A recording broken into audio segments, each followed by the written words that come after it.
عبداللہ اپنے والد کے ساتھ گاؤں میں رہتا تھا۔ اس کے پاس وہاں پہ بہت ساری مرغیاں تھیں۔ وہ ان کو دانہ ڈالتا، ان کا خیال رکھتا، اور عبداللہ کے پاس ان مرغیوں میں ایک لال رنگ کی مرغی تھی جو اسے بہت زیادہ پسند تھی۔ وہ ان کا خاص خیال رکھتا تھا، اور عبداللہ کے والد ان مرغیوں کے انڈوں کو جا کے باہر لوگوں کو بیچ آتے تھے۔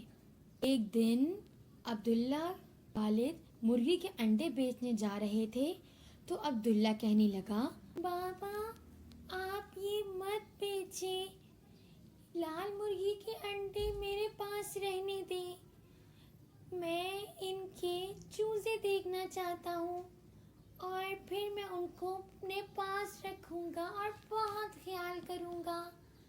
پلیز بابا اس کو نہ بیچیں، اس کو میرے لیے چھوڑ جائیں۔ چلو بیٹے ٹھیک ہے، تم اس کو اپنے پاس رکھ لو۔ عبداللہ بہت خوش ہوتا ہے، اس انڈے کا بہت خیال رکھتا ہے۔ کچھ دنوں بعد وہ انڈے ٹوٹنے لگتے ہیں اور اس کے اندر سے لال مرغی کے بہت پیارے سے چھوٹے چھوٹے چوزے نکلتے ہیں، بہت پیارے اور بہت ہی خوبصورت۔ عبداللہ ان کو دیکھ کے بہت خوش ہوتا ہے، اور لال مرغی بھی اپنے چھوٹے چھوٹے پیارے سے لال چوزے دیکھ کے بہت خوش ہوتی ہے۔ اور کچھ دنوں بعد ایک خریدار اس کے والد کے پاس آتا ہے اور کہتا ہے، بھائی تمہارے پاس کیا لال رنگ کی مرغی کے بچے ملیں گے؟ ہاں بھائی ہے میرے پاس۔ بھائی مجھے وہ بچے چاہیے، لال مرغی کے ہوں۔ تم جو مانگو گے، جو قیمت کہو گے، میں منہ مانگی قیمت دینے کو تیار ہوں، بس مجھے لال مرغی کے چوزے چاہیے۔ ہاں بھائی میرے پاس ہیں، میں تمہیں دیتا ہوں۔ عبداللہ جلدی سے جاتا ہے اور جا کے ایک بوری میں سے نیلا رنگ لاتا ہے اور لا کے لال مرغی اور اس کے چوزوں پہ ڈال دیتا ہے، اور وہ مرغی اور چوزے نیلے ہو جاتے ہیں۔ اتنی دیر میں جب وہ خریدار مرغی اور چوزوں کو دیکھتا ہے تو بہت چیختا ہے، ارے تم تو دھوکہ دے رہے ہو، یہ تو نیلے رنگ کے چوزے اور مرغی ہیں، یہ تو لال مرغی کے بچے ہو ہی نہیں سکتے، تم تو لوگوں کو بیوقوف بناتے ہو، تم دھوکہ دے رہے ہو۔ وہ یہ کہتا ہوا غصے میں چلا جاتا ہے۔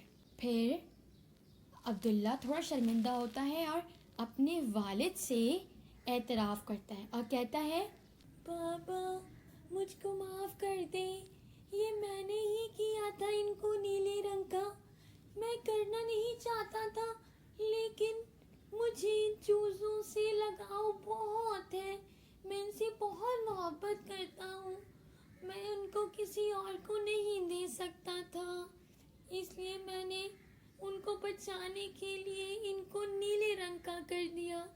بابا آپ مجھ سے وعدہ کریں، آپ ان کو کبھی نہیں بیچیں گے، آپ جو کہیں گے میں آپ کی ہر بات مانوں گا، پلیز بابا۔ یہ دیکھ کے عبداللہ کے والد کو عبداللہ پہ پیار آیا اور انہوں نے کہا، ارے بیٹا کوئی بات نہیں، میں وعدہ کرتا ہوں میں ان چوزوں کو اور مرغی کو تم سے کبھی دور نہیں کروں گا، کیونکہ میں سمجھ گیا ہوں کہ تمہیں ان چوزوں اور مرغی سے بہت لگاؤ ہے۔ عبداللہ اپنے چوزے اور مرغی کے ساتھ بہت خوش تھا، ان کا بہت خیال رکھتا، ان کو کھلاتا پلاتا اور خوشی خوشی رہنے لگا۔